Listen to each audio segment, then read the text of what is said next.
Hammaga salom. Bu men yangi kvartiraga ko'chib o'tdim va ko'rib turganingizdek biroz tartibsiz, lekin to'g'rilasa bo'ladi. Xo'p, o'qishga keldim va darslarni tugatdim. Tugatgandan so'ng ko'chaga chiqishdan oldin yaxshilab o'ranib olish kerak, chunki ko'cha sovuq, qor yog'yapti. Yaxshilab issiqqina kiyinib olamiz.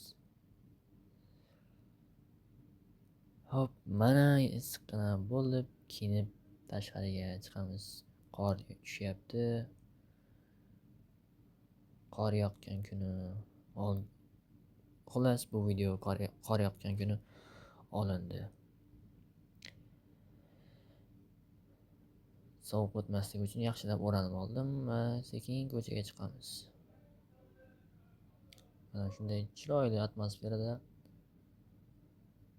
to'ppa-to'g'ri kvartiraga qarab yo'l olamiz.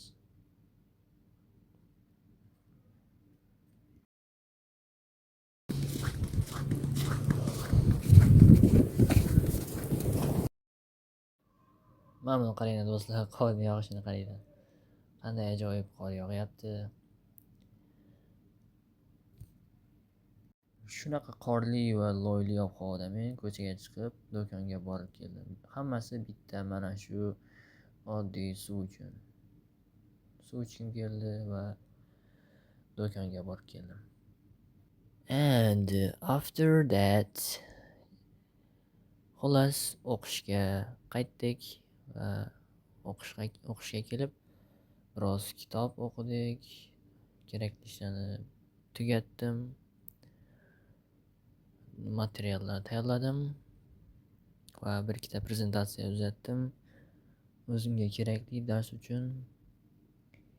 Va shunaqa gaplar. Qor hali ham yog'yapti.